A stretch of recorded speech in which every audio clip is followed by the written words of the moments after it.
Decía el doctor Rafael Paiva, en los estudios que presentó, cómo van de la mano en un rebaño la diarrea viral bovina y la IBR.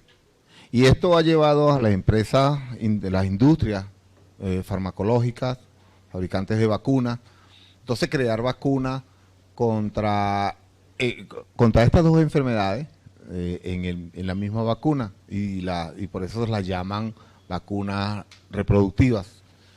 Y esa es la razón, porque muy raras veces conseguimos a rebaños endémicos a diarrea viral bovina o a IBR y libres a alguna de esa infección. Entonces, siempre la vigilancia se mantiene sobre las dos infecciones, aunque su comportamiento patogénico pueda ser diferente desde el punto de vista clínico, desde el punto de vista inmunológico y desde el punto de vista técnico cuando vamos a hacer diagnóstico. Entonces, tenemos esta enfermedad que es bastante importante para los impactos que tiene en la reproducción. Nosotros insistimos mucho, no es el aborto solamente lo que hay que vigilar. Ya lo decía en diarrea viral bovina, el doctor Rafael mostró muy buenos números e insistimos que muchos indicadores clínicos los tenemos a la vista y se nos pasan por alto. Entonces, algunas veces debemos estar pendientes de todo lo que observamos. Entonces, la detección de casos clínicos es muy importante, saberlos identificar y cuantificar. Entonces, vamos a ver, estos problemas reproductivos, de cuando nosotros vamos a una finca, vemos que hay problemas reproductivos, algunos son tangibles, otros no, imperceptibles. Por ejemplo, todo el mundo ve el aborto y todo el mundo ve un animal muerto. ¿Okay? Aunque yo he estado en finca, una vez estaba en República Dominicana y un ganadero, yo le pregunté que si sospechaban de alguna causa que hubiese provocado la muerte de algunos animales, y él me dijo que los animales de su finca se morían de salud, porque cuando él le preguntaba al obrero que si le observó algo, entonces los obreros le decían, no, yo no sé, esta mañana estaban bien. Entonces, si esta mañana estaban bien y se murieron en la tarde, entonces se murieron de salud.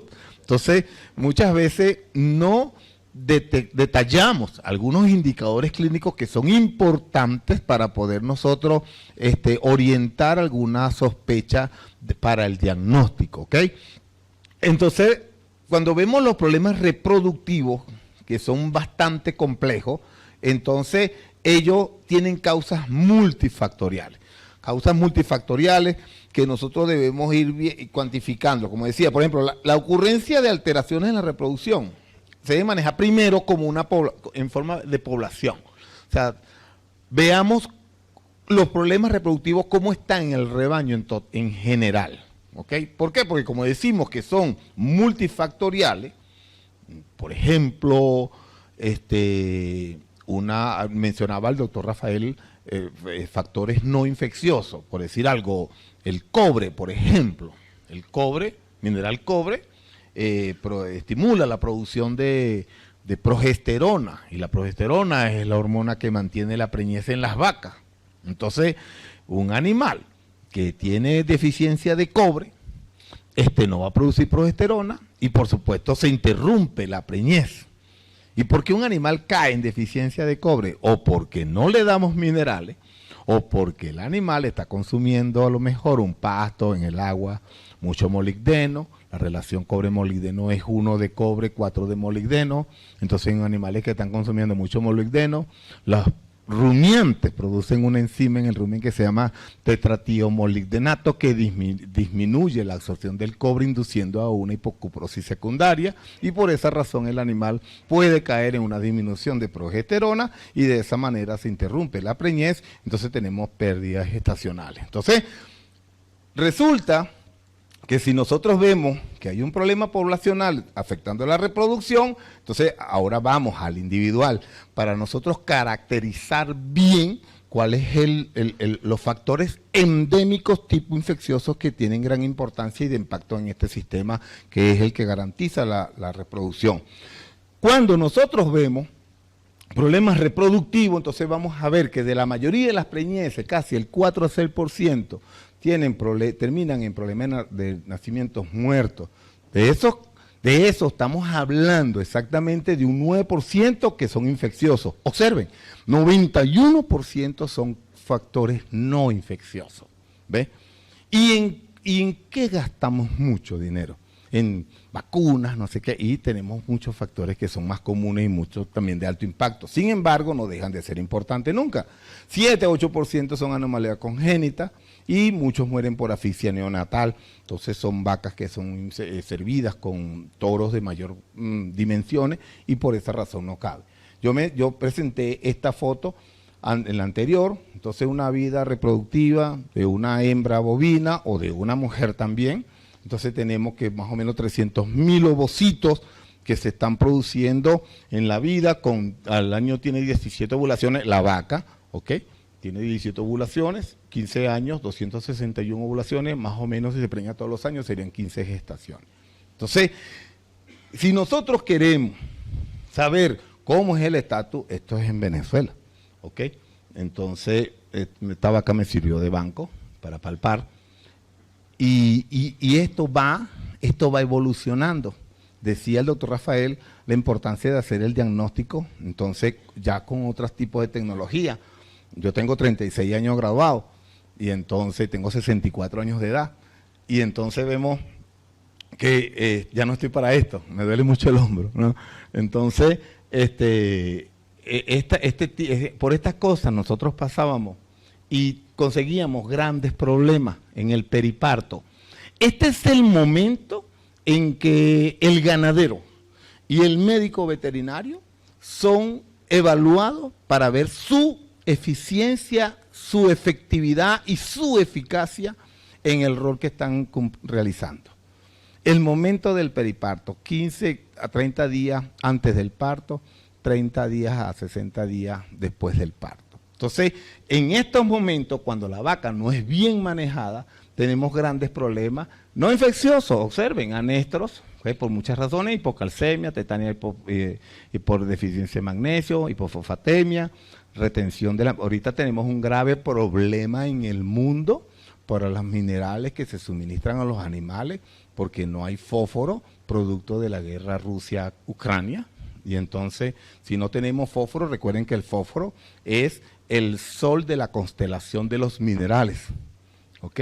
Entonces vamos a tener y el fósforo es la fuente primaria para la molécula adenosintrifosfato del ATP, que es la fuente de energía para la realización de todo el metabolismo y funcionalidad de todo el órgano. Entonces estamos enfrentando ese problema, ¿ok? Y metritis, todos estos problemas vamos a tener si no es bien manejado el animal en el periparto.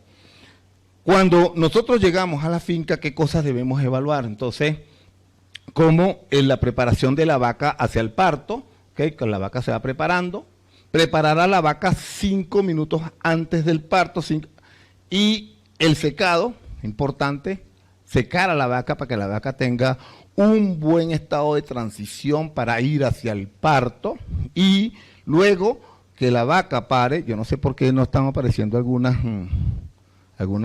líneas, la vaca pare, entonces viene el inicio de la producción láctea, que eso luego disminuye en el tiempo, y todo ganadero necesita, desea y espera que su vaca salga en celo 2 meses posterior al parto, que es lo que llamamos el tiempo de espera voluntaria. Esto da una garantía para la productividad desde el punto de vista económico en el rebaño. Entonces, este dato es importantísimo, ¿ok? Y tenemos, entonces, oye, aquí pasó algo. ¿Ah? Sí, aquí pasó algo. Bueno, yo no sé qué pasó aquí, pero aquí estábamos, esta no es la foto. Entonces, tenemos que la rinotraqueitis es una enfermedad ocasionada por un herpes virus. Van a conseguir herpes virus o van a conseguir virus de rinotraqueitis en la literatura o en las vacunas, ¿ok? Entonces es importante saber que este es un herpes virus para que no crean que se equivocaron y puede presentarse en forma aguda. Es decir, muchos animales cuando se infectan, en el momento, de acuerdo a su estado fisiológico que se encuentre, es muy probable que dé alguna manifestación clínica, como por ejemplo el aborto. Aborto que se va a observar en el último tercio de la preñez. Pero una de las cosas más importantes que nosotros debemos tener en cuenta con respecto a esta infección es que tiene la capacidad de producir latencia. Una latencia que para nosotros es el grave problema que tiene este virus como agente infeccioso. Y esa latencia se produce porque el virus se esconde en las neuronas ganglionares, específicamente del nervio trigémino quinto par craneal. Cuando el virus está haciendo latencia, hay factores externos que pueden promover la reactivación de la infección del virus internamente y luego es excretado en situaciones de estrés, como por ejemplo, el estrés lo conocemos técnicamente como el fenómeno psiconeuroinmunoendocrinológico, ¿ok? Entonces, hay estrés bueno, estrés malo. Entonces, este estrés que generalmente aumenta la producción del cortisol y el cortisol tiene un efecto inhibitorio sobre la inmunidad. Entonces, resulta que ese escenario de inmunosupresión ocasionado por el cortisol, estimulado la producción por el efecto del estrés, entonces va a hacer que el virus que se encuentra escondido en una neurona vea todo eso favorable para poder salir y empezar a desarrollar todo el efecto patogénico en el animal que está infectando. ¿Ve? Entonces, si el animal está preñado, probablemente va a ocasionar un aborto, ¿ok? Pero si el animal está en fase preparatoria para ir a un servicio, entonces va a tener sus efectos sobre los órganos de la reproducción, ¿ok? Entonces, muy importante saber la forma como manejamos el animal. Un estrés es sencillo, para nosotros puede ser una deuda, pero para un animal, por ejemplo, puede ser 4 horas sin beber agua, ¿ve? Un día, un cambio de la dieta, de la nutrición, por ejemplo, ¿ok? Una dieta, por ejemplo, con disminución de proteínas, por decir algo. Los anticuerpos son proteínas. Cuando los animales le damos dietas bajas en proteínas, la tendencia de esos animales a producir anticuerpos es muy baja. Por lo tanto, enfermedades inmunosupresoras como diarrea viral, enfermedades como que producen latencia como la IBR, en animales que están recibiendo una dieta hipoproteica, la probabilidad es de que esos animales den falso negativo por una disminución de producción de anticuerpos por baja fuente para poder producirlos a ellos mismos, porque recordemos que las proteínas son de 2 tipos, las albúminas y la globulina. Y de las proteínas se producen los músculos. Hay muchos animales que utilizan las proteínas para formar músculo y se olvidan de producir anticuerpos para defenderse. Por eso es que siempre escuchamos de los ganaderos decir por qué se mueren los animales más bonitos en la finca. Y es porque han desviado toda la utilización de las proteínas disponibles para solamente su engorde y se olvidan de producir anticuerpos que es para la protección de las infecciones. Más allá es que vemos entonces que hay una forma de que estos animales produzcan bajo muchos falsos negativos, producto de que no tienen fuentes para producir anticuerpos. Entonces nosotros tenemos que, por eso es que se recomienda, y lo tiene Colanta en el seno de su sistema de vigilancia, se recomienda la vigilancia permanente, porque esas oscilaciones de inmunogenicidad tienen que ser bien evaluadas. ¿Ok? Porque esos impactos de cambios de dieta pueden tener un efecto sobre la inmunogenicidad contra las infecciones o contra las vacunas que estamos aplicando. ¿Ok? Entonces, el parto, que es otro problema, recordemos que las vacas no paren ni las mujeres paren, los fetos nacen, ¿ok? Porque ellos envían una información a la madre, cortisol fetal, para poder entonces desencadenarse el parto. Entonces resulta que ese cortisol fetal tiene el mismo efecto del cortisol que se produce durante un momento de estrés, ¿ok? Entonces, eso es importante. Los esteroides, algunas veces utilizamos antiinflamatorios tipo dexametasona, tipo prednisolona. La dexametasona tiene 30 veces la acción del cortisol, la prednisolona tiene 5 veces la acción del cortisol. Entonces, indirectamente estamos promoviendo un fenómeno de inmunosupresión temporal reversible, pero si en ese momento de haber recibido un tratamiento con un esteroide, es muy probable que nosotros estemos promoviendo un momento de inmunosupresión que a lo mejor nos va a incidir en un falso negativo en el momento que hagamos una prueba serológica. ¿Ok? Entonces, esos son datos que nosotros tenemos que evaluar cuando estamos haciendo un muestreo. ¿Ok? Y todos estos factores van a afectar el aparato reproductivo y respiratorio. Respiratorio es muy importante. El virus, entonces, sugiere un virus ADN, todos los virus ADN son sensibles al éter, y se inactiva en 21 días, 56 grados, en 10 días, 56 grados. Yo vivo en este momento en Torreón, que es hacia el norte de México.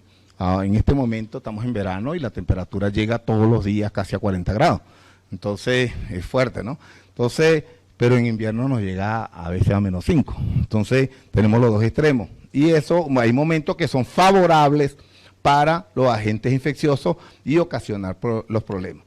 Muy estable en pH casi que alcalino y muy lábil en pH ácido. ¿Okay? Cuando hablamos de rinotraqueitis, vemos su nombre, rino, que es la parte superior, y traqueitis. Entonces estamos hablando de las dos partes superiores del sistema respiratorio. Ahí está el virus. Pero hay muchos otros factores infecciosos que también tienen participación en las vías respiratorias. Entonces, dentro de uno de los más importantes, la anemia molítica, antes se llamaba Pasteurella molítica. Entonces, esta anemia vive en forma saprófita, natural, tanto en la laringe como en la tráquea. Ahí se llama anemia molítica tipo A2, ¿ve? Y ella vive ahí y no causa problema. Cuando el animal sufre infección del virus de la rinotraqueitis, promueve un proceso inflamatorio en esas vías respiratorias, favoreciendo la bajada de la bacteria anemia hemolítica apatógena al pulmón, y en el pulmón esta bacteria se transforma en anemia hemolítica tipo A1, que produce una toxina que se llama leucotoxina y provoca una enfermedad que se llama neumonía fibrinosa. Entonces, cuando llega el veterinario, detecta clínicamente, hace diagnóstico clínico de un proceso respiratorio y tipo anemia hemolítica y se queda con ese diagnóstico. ¿Ve? En este caso, el virus de rinotraqueitis no fue el causante del proceso respiratorio, simplemente fue un factor predisponente para que otros patógenos agarren oportunidad y aumenten su efecto patogénico. ¿Ve? Entonces, cuando nosotros estamos gastando muchísimo dinero en antibióticos para disminuir el efecto patogénico de esta bacteria, era más fácil y más barato haber controlado la incidencia de este virus, de virus rinotraqueitis en el animal, y dejar que el tipo A2 de anemia hemolítica y el animal convivieran en sana paz. ¿Ve? Entonces, son de las cosas que nosotros tenemos que saber evaluar clínicamente y económicamente cuando estamos hablando de rinotraqueitis y anemia hemolítica. Estos otros virus también tienen participación y por supuesto tenemos la diarrea viral. Aquí tenemos otros virus, el Arcanobacterium, anteriormente se llamaba Corynebacterium, hoy en día se llama Arcanobacterium. Esta anteriormente se llamaba Pasteurella hemolítica, hoy en día se llama anemia hemolítica. Entonces, son otros agentes infecciosos que Pasteurella multósida no la tenemos aquí en Colombia, sí la tenemos en México. ¿Okay? Entonces, Mycoplasma, Pseudomonas aeruginosa, una de las bacterias que ayudó mucho al entendimiento de las cefalosporinas de la tercera generación. Entonces, sobre todo en meningitis en niños. Entonces, tenemos otros factores también. Es un complejo que se llama respiratorio reproductivo, ¿ve? donde nosotros tenemos que ir viendo cómo estos factores infecciosos tienen un impacto tanto en el sistema respiratorio como en el sistema reproductivo por separado o en combinación.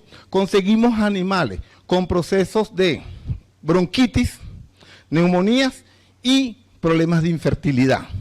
Y queremos verlo como que si fueran dos problemas diferentes, cuando muchas veces es el mismo agente causal quien está provocando ese cuadro clínico. ¿Ve? Entonces nosotros evaluando bien, vamos entendiendo cómo es que es la dinámica de toda esa infección. La rinotraqueitis entonces se transmite por fluidos o exudados nasales, aerosoles, secreciones genitales, semen incluso, membranas fetales, líquidos fetales y tejidos epiteliales. Una cosa importantísima, porque corregí aquí cuando dije membranas fetales, los virus no producen placentitis, como lo hace, por ejemplo, la brucela. ¿Okay? La brucela sí produce placentitis significativa. Los virus no producen placentitis. Eso es importante porque cuando nosotros vamos a evaluar un aborto, tenemos que hacerlo sobre los tres factores involucrados, que es la vaca, la placenta y el feto. Entonces, haciendo la evaluación, nosotros tenemos procesos patológicos donde, con la ocurrencia de un aborto, donde solamente la vaca está involucrada como responsable de esa pérdida de la gestación. Pero también tenemos donde el feto se murió y no hubo un aborto, simplemente hubo una expulsión de un factor extraño que tenía la vaca en el útero. Y otras veces es que se muere el feto porque se interrumpe el intercambio de circulación sanguínea entre materno-fetal porque la placenta está sufriendo un proceso patológico, como por ejemplo lo realiza la brucela, por decir algo. Muchas veces tenemos leptospirosis, lo mencionó el doctor Rafael, y la leptospira es la única bacteria que no produce placentitis significativa. Entonces, cuando nosotros hacemos una evaluación de un aborto, tenemos que hacerlo sobre esos tres factores. Y cuando conseguimos que no hay placentitis, pensamos en rinotraqueitis, en diarrea viral, en leptospira. Y cuando conseguimos que hay placentitis, entonces vamos a pensar, no pensamos en esos tres, sino que pensamos en otro tipo de infección. ¿Okay? Son indicadores que hay que tomar en cuenta para poder hacer una evaluación clínica, que la evaluación clínica no solamente se basa en tocar la frente para ver si tiene fiebre, o sea, sino muchos síntomas, y aparte de eso está la necropsia involucrada. ¿Okay? Entonces, tenemos aerosoles, estas son fincas, yo asisto fincas más pequeñas que la que asiste el doctor Paiva, la más grande que yo asisto, tiene 20.000 vacas en ordeño diario. ¿Ve? Entonces, pero tenemos, por ejemplo, en Chile, yo asisto una finca que tiene 64 robots de ordeño, es la finca más tecnificada del mundo. ¿Ve? Y entonces, ahí yo hice un proyecto de erradicación de la tuberculosis, lo logramos en 2 años, y hoy en día estamos haciendo vigilancia con leucosis y diarrea viral bovina para mantenimiento. Fíjense, ¿cuál es el objetivo de hacer diagnóstico de leucosis y diarrea viral bovina? Para mantenimiento del ecosistema libre de la tuberculosis, para que la tuberculosis no tenga otra oportunidad de volver a entrar a ese rebaño. ¿Por qué razón? Porque la leucosis, que por cierto es uno de los programas sanitarios que próximamente tendrá Colanta como oferta de servicio con su grupo de especialistas de laboratorio, más el personal de campo. Entonces, ¿qué tenemos? Una enfermedad que produce inmunodeficiencia y tenemos diarrea viral que produce inmunosupresión. Entonces, si ya erradicamos con certificación y todo por el Servicio Agrícola y Ganadero de Chile la tuberculosis en esa finca, entonces ahora hay que mantenerla. Entonces, justamente vamos a hacer vigilancia sobre esa inmunología de esos animales. Entonces, tenemos que ver, esta es una finca que tiene 16.000 vacas en ordeño diario. Aquí yo estoy haciendo un trabajo de tuberculosis y diarrea viral y rinotraqueitis y neospora. Aparte de eso, hago un perfil metabólico de los animales 2 veces al año, ¿no? Entonces, donde mido muchas enzimas, la beta-hidroxibutirata, cuerpo cetónico, la DHL, glucosa, calcio, fósforo, magnesio, ¿qué más? Proteínas totales, proteínas fraccionadas, bilirrubinas totales, bilirrubinas fraccionadas y todas las enzimas hepáticas. Entonces, todo eso lo hago yo en esta finca 2 veces al año y mantengo vigilancia sobre todas estas infecciones, incluso neospora. ¿Okay? Son 16.000 vacas en ordeño que hay en esta finca. Esto es en Torreón y lo mismo estoy haciendo en otra finca en Brasil también, que esa tiene dos robots de ordeño. Y ahí también estamos haciendo un buen trabajo con IBR sobre todo y de reviral. Esto es lo que había que evaluar solamente en rinotraqueitis, la vía respiratoria. ¿Sabían ustedes que el órgano más malo que existe es el pulmón del bovino?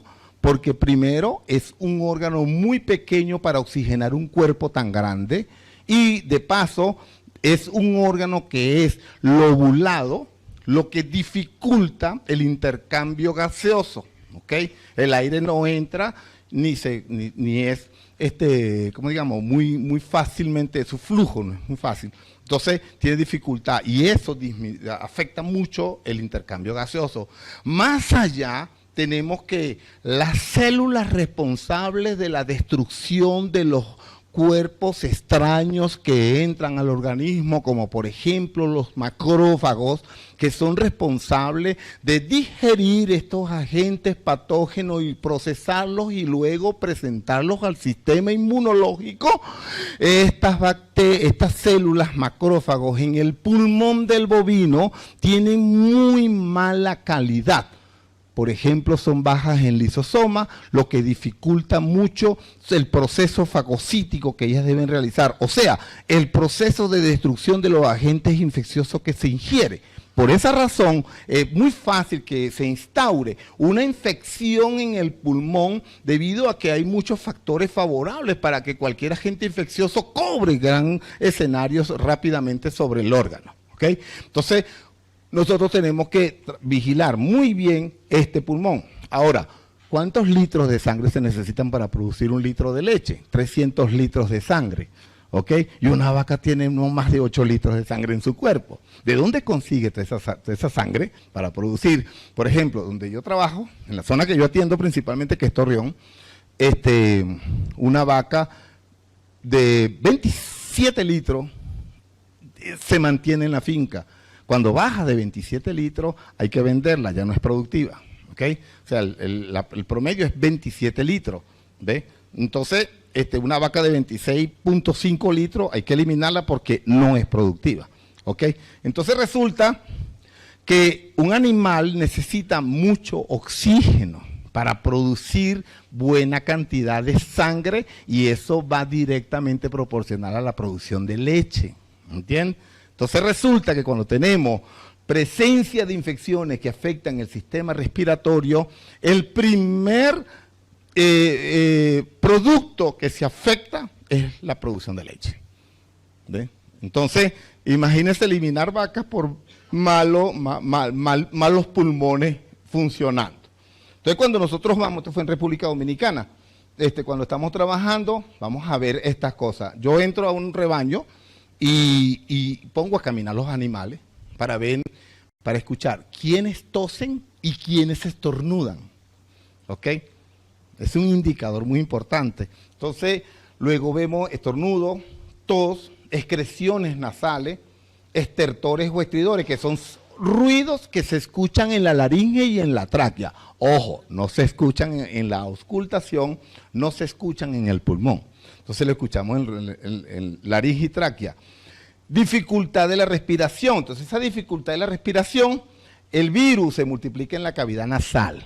En la cavidad nasal, ahí se multiplica el virus. Luego empieza a invadir toda desde la parte superior del sistema hasta que baja al pulmón. También, ojo, en el pulmón los virus están en la porción dorsal, las bacterias están en la porción ventral y los parásitos están en la porción posterior, o sea, en el lóbulo diafragmático del pulmón.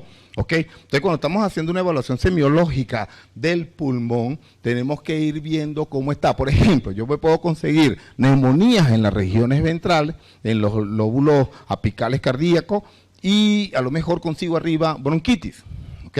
Entonces, tengo que saber que la bronquitis a lo mejor está siendo ocasionada por el virus de la rinotraqueitis y la neumonía está siendo ocasionada por la anemia hemolítica. Fíjense cómo con un estetoscopio usted posiblemente puede estar diagnosticando clínicamente, semiológicamente, dos enfermedades. ¿Ve? ¿Y qué falta ahora? Que este doctor no se la sabe toda. Tengo que confirmar. ¿Ve? Y para eso tengo las especialistas en laboratorios que me dicen si yo tenía bien en la presunción o falta más investigación, ¿de acuerdo? Esto viendo un animal, eso se llama la etología de la clínica, ver el comportamiento del animal. Desde el carro vemos el animal cómo está y decimos, un animal con la cabeza alargada, son animales buscando oxígeno, tiene una disnea inspiratoria, ¿ve? Tiene una disnea inspiratoria. Y tengo animales, en la rinotraqueitis entonces se produce una retención de CO2 y un aumento del consumo de oxígeno. Esto lleva al animal a una acidosis respiratoria. Cuando uno se pone aquí cerca y huele, eso huele a cloro, ¿ve? Inclusive pueden verlos en las heces. En las heces ustedes ven una no sé cómo le dicen ustedes, a la bosta, ¿sí? Boñiga, es que yo iba a decir que era en otro país. Parece que como ando en muchos países, entonces no sé cómo es que, no me acuerdo cómo le dicen en todo. Boñiga le dicen ustedes. Entonces en la boñiga, ustedes ven una boñiga ahí seca arriba, le pasan el pie, así. Entonces si ven lo que está abajo, echa mucha espuma, eso tiene una acidosis. ¿Okay? Entonces, eso es muy probable de un proceso respiratorio que se puede estar instaurando o ya está instaurado. ¿Okay? Entonces, ojo con eso. Estos son animales entonces ya con disnea expiratoria, ¿ve? Entonces vemos el animal con la cabeza agacha hacia abajo y lo vamos a observar con los flancos que están bastante presionados. Entonces, esto nos está diciendo el animal que está haciendo una fuerza muy grande para poder botar el aire que lo está reteniendo. Entonces tiene una dificultad en la expiración, ¿ok? ¿Qué puede estar ocasionando eso? Procesos neumónicos. Eso quiere decir que si estos animales son positivos a IBR, entonces ya cayeron en combinación con otros agentes que tienen efecto desde bronquitis, bronconeumonía, neumonía, hasta una forma de consolidación de todo el parénquima pulmonar, donde ya no se produce intercambio gaseoso y lo poco que entra no puede salir. Entonces vamos a tener animales con exudado, secreción nasal, ¿okay? Soy yo, en Ecuador, haciendo un trabajo en tuberculosis. Entonces tenemos con problemas de secreción. Esto es un animal que salió positivo a IBR, tenía toda la semiología clínica, era anemia hemolítica, tenía 3 diagnósticos negativos a la prueba de PPD, y una sola prueba positiva a la prueba de anticuerpos de tuberculosis. Y cuando yo lo abrí, tenía una hipertrofia muy marcada de los nódulos linfáticos de retrofaringio.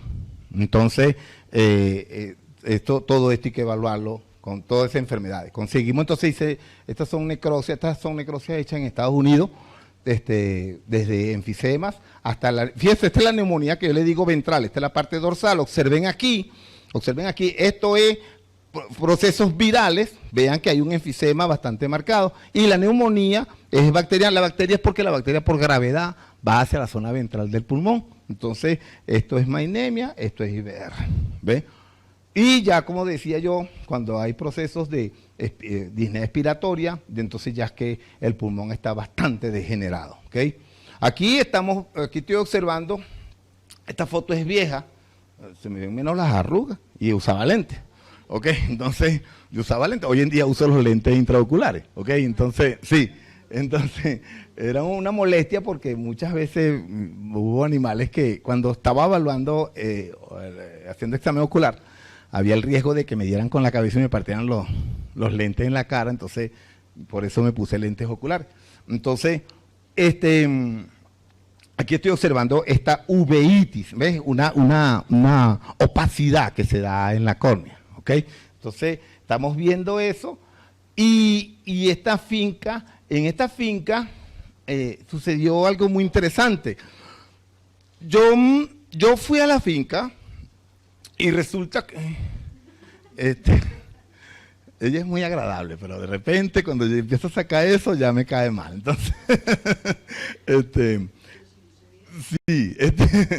entonces ya empieza, yo voy a la finca y voy caminando por un pasillo, son muchos animales lo que hay en esa finca, habían 2.500, y entonces casi el 80% tenían problemas oculares, ¿ves?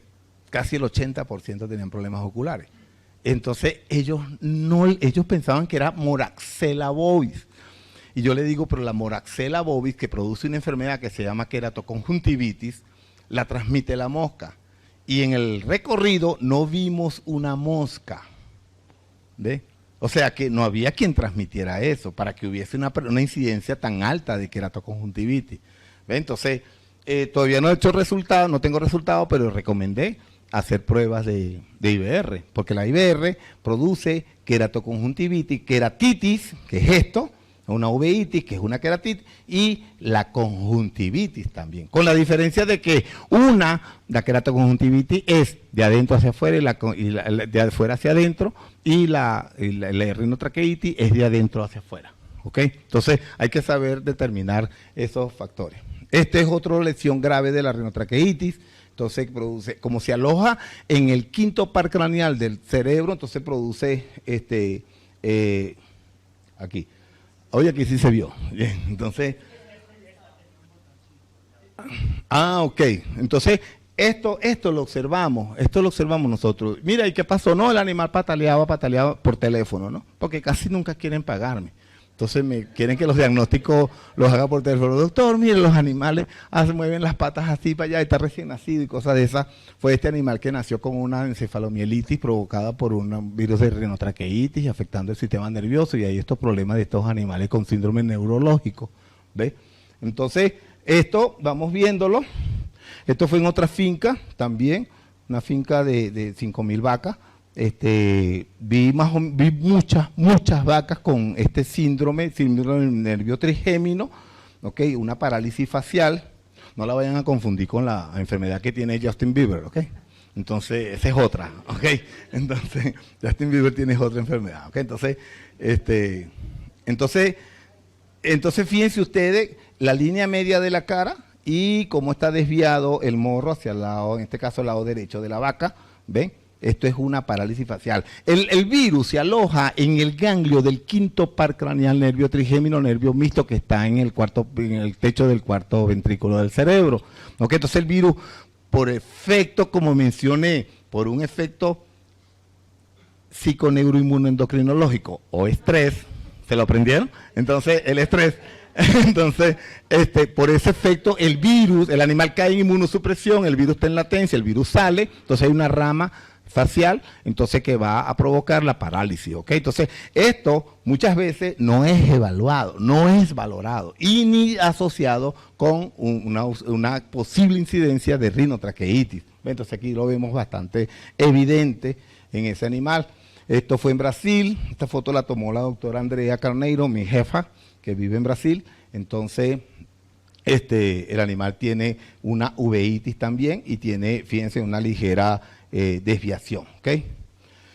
Conseguimos en forma reproductiva crías débiles. Esto es una de las características de estas enfermedades, que estos animales, muchos, nacen débiles y mueren muy a temprana edad, ¿ok? Hay mortinatos, ¿ok? El mortinato es el nacimiento muerto. Tenemos que saber diferenciar lo que es un animal que nació muerto de un aborto, ¿ve? Tenemos que saberlo diferenciar. Entonces, voy a posar. Muchas veces el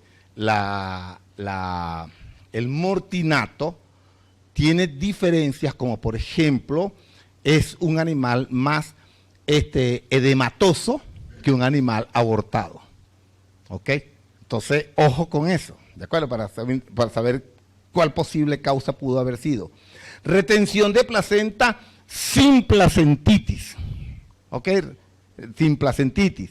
Momificaciones fetales y repeticiones de celo. Esas repeticiones de celo son en cualquier momento, o sea, como lo expliqué en diarrea viral y el doctor Paiva lo resaltó. Y vamos a observar también procesos abortivos. En el feto abortado vamos a conseguir hepatitis necrótica focal. Esto hay que saberlo diferenciar como, por ejemplo, con una intoxicación por cobre, por ejemplo. ¿Okay? Hemorragias en riñón y autólisis muy violenta. En los animales que están recién nacidos, entonces las autólisis muy violentas se producen cuando hay infección por Clostridium nogi tipo B. ¿Okay? Entonces, que producen enfermedad negra. Y problemas renales los confundimos mucho con problemas de leptospirosis. ¿Okay? Entonces, ojo, porque es bueno hacer necropsia en los animales afectados, abortados. Y ahora, no lo dije ahora porque lo dejo para este momento. Este feto que yo clínicamente puedo sugerir el diagnóstico a rinotraqueitis, también le puedo tomar muestra de tejido para hacerle la prueba de antígeno de diarrea viral bovina. Si sale positivo este feto abortado, el causante del aborto fue la diarrea, el virus de diarrea viral bovina. O sea que no solamente estamos trabajando en animales vivos, sino que también trabajamos en los fetos abortados con diarrea viral bovina desde el punto de vista diagnóstico. La vulvovaginitis pustular infecciosa se produce 1 a 3 días poscoito, secreción mucopurulenta y la cola está levantada porque la vagina le arde porque está inflamada. Ahora, ¿cómo vamos a observar? Muchas veces observamos puntillazo. El doctor Paiva mencionó la ureaplasma. Tenemos que saber diferenciar una vulvovaginitis provocada por ureaplasma a una vulvovaginitis provocada por rinotraqueitis. Son pústulas que confluyen una con otra y se forma una pápula grande. ¿Ok? Entonces, ahí vamos. Y tenemos los procesos reproductivos. Entonces, quistes, esto se llama una ooforitis, y entonces se llena de agua el folículo, y entonces hay un edema folicular, ¿ok? Que muchas veces tenemos que saberlo detectar con la mano, ¿ok? Entonces, esta foto me la envió mi hijo, ¿ok? Entonces, estos signos que ustedes ven ahí brillantes, mi hijo también es veterinario, trabaja en Kansas, en transferencia de embriones. No, él trabaja en esto. Entonces, esto que te ven brillante, estos son cuerpos ¿cómo se llama? Radicales libres, ocasionados por deficiencia de selenio. Entonces, fibrosis y altas cargas acumulativas de radicales libres, ¿ok? Entonces, en el macho, la rinotraqueitis produce parafimosis, que es una dificultad para la retracción del pene una vez que él sale por la erección. Transmiten la infección también, y en el semen congelado se encuentra el virus de la rinotraqueitis también. O sea que mucha vigilancia en los toros que son donadores de semen. ¿Ok? Conseguimos que esta enfermedad también tiene formas epiteliales, erosivas. Entonces aquí se va a formar, a diferencia de la diarrea viral que observamos, una lesión mucosa, una lesión cutánea. En IBR vamos a observar una lesión mucocutánea que se llama pénfigo. ¿Ve? Entonces, el clínico, cuando consigue presencias de enfermedades mucocutáneas tipo erosivas, va a relacionarlas con IBR, y si las consigue separadas, las relaciona con diarrea viral bovina. ¿Ve? Entonces, eso sirve para uno ir orientándose, ¿de acuerdo? Entonces, vamos a observar incluso que estas lesiones cutáneas pueden ir hasta hacia la parte ventral del cuerpo. ¿Qué hacemos? En esta finca yo estaba dando un entrenamiento al personal de cómo poder ver signos clínicos que me puedan orientar para el diagnóstico de IBR. Entonces, yo voy, bueno, el doctor Paiva también lo hace, vamos a la finca y enseñamos al personal a ver signos clínicos, ¿ve? Se llaman signos clínicos para que puedan ayudarnos a nosotros cuando hacemos las pruebas, poder nosotros entender bien esos resultados que nos emiten nuestras personas de laboratorio. Una de las medidas, entonces, aislamiento de los animales enfermos, en Venezuela, cuarentena, entonces serología al inicio y al final, muy importante en la cuarentena hacer esa serología para el control, un programa de vacunación eficiente, monitoreo de animales nuevos y buscando siempre la erradicación, que eso es lo que nos interesa. Ahora, los resultados de la serología se basan en ¿qué? ¿A quiénes le hicimos muestras? ¿Quiénes tomamos muestras? Animales vacunados, animales no vacunados, y relacionar siempre los resultados con la sintomatología. ¿Por qué? Porque puedo tener rebaños que son positivos a las pruebas sin enfermedad. Y puedo tener animales que son negativos a la prueba y hay signos clínicos. ¿Ok?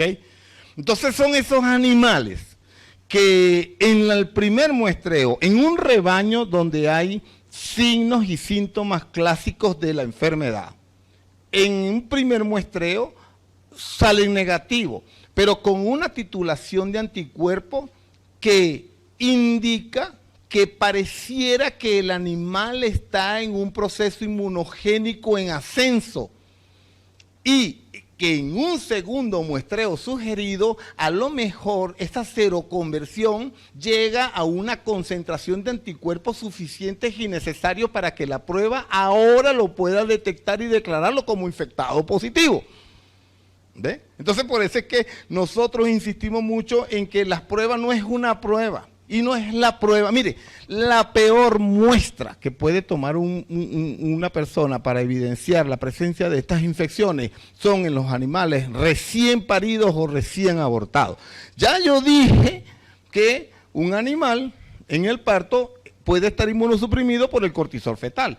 Entonces resulta que si nosotros tenemos un animal cercano al parto con un efecto inmunosuprimido por el cortisol del estrés de la preparación de la vaca para dirigirse al parto, más el momento del parto, entonces hay una inmunosupresión que hace que no se produzcan los anticuerpos. Estos animales de repente abortaron muy cercano al parto porque este aborto se produce en el último tercio de la preñez, entonces la tendencia que tiene este animal es muy probable que dé un falso negativo, lo que puede significar que al animal abortar y yo tomarle una muestra en ese momento que quizás se encuentra en inmunosupresión, me dé un falso negativo, entonces yo creo que la infección que yo estoy sospechando no es la causante del aborto.